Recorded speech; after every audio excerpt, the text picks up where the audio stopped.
In the heart of the Canadian wilderness, where the Bloodvein River carves its path through untamed forests and rugged terrain, a group of adventurers embarked on a journey that would test their limits and deepen their connection to nature.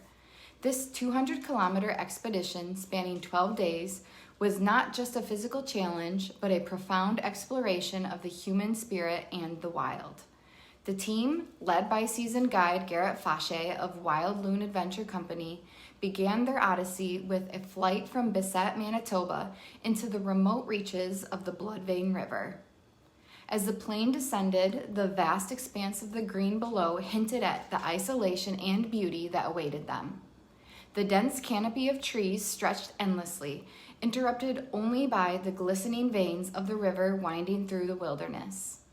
The anticipation in the cabin was palpable. For some, this was the adventure of a lifetime, a chance to disconnect from the modern world and immerse themselves in the untamed. From the outset, the river demanded respect. Its grade 2 to 3 rapids presented immediate challenges, requiring precise navigation and teamwork. Each paddle stroke was deliberate, every maneuver calculated to harmonize with the river's rhythm. The roar of the rapids became a constant companion, a reminder of nature's power and the thin line between exhilaration and danger. On the first day alone, one canoe capsized, sending 2 paddlers into the frigid water.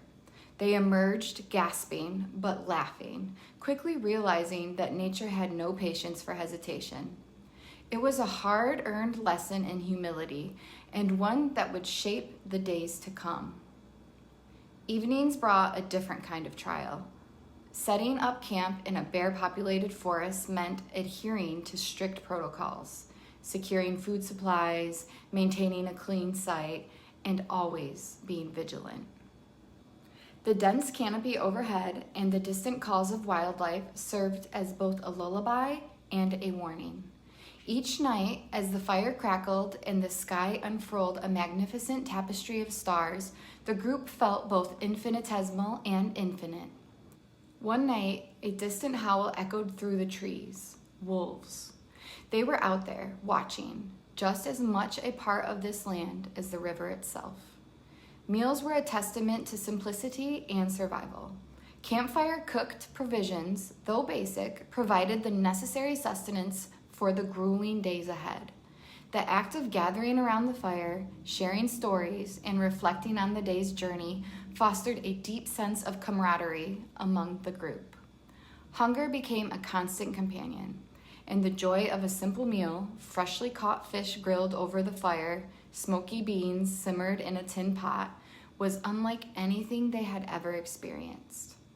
These were meals earned, not given, and that made all the difference. The Bloodvein River is more than just a waterway. It's a corridor through time.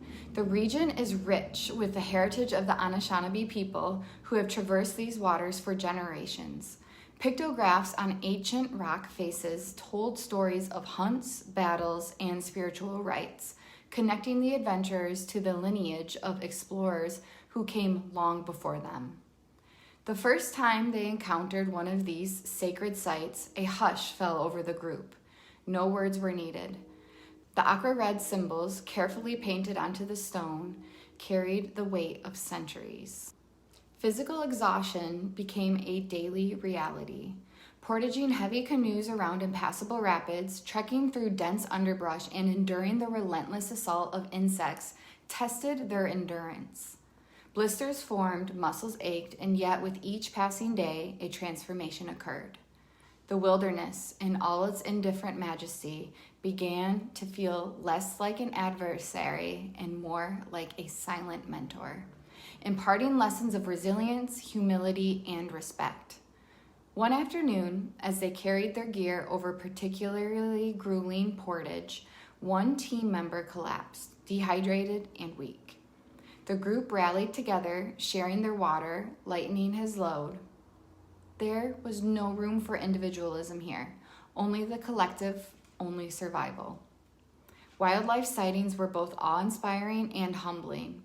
A distant moose wading in the shallows, eagles soaring overhead, and the occasional rustle hinting at unseen creatures reminded the team of their place within the vast ecosystem.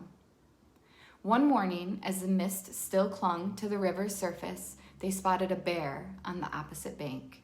It paused, sniffed the air, then lopped back into the trees. For a moment, it had acknowledged them, a silent recognition that they too were part of this world, if only for a time. As days turned into nights and back into days, a profound respect for the land and its history took root. The challenges that once seemed insurmountable became milestones of achievement.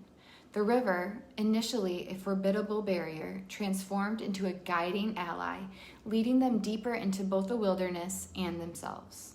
They began to read its moods, anticipate its swells and currents. The river spoke in whispers and roars, and they listened. By the journey's end, the adventurers emerged not just as a team, but as a cohesive unit, bonded by shared trials and the indelible imprint of the Bloodvein River. The expedition had been more than a test of physical endurance. It was a pilgrimage into the wild, a journey that stripped away the superfluous and revealed the core of human resilience and the timeless allure of nature. Reflecting on their experience, they understood that the true value of such an adventure lay not in conquering the wilderness, but in embracing it. The Bloodvein River had offered them a rare gift, a glimpse into a world where nature reigns supreme and humanity is but a humble guest. This journey, inspired by true events, serves as a testament to the enduring human spirit and the profound connections forged when individuals venture beyond the familiar into the heart of the wild.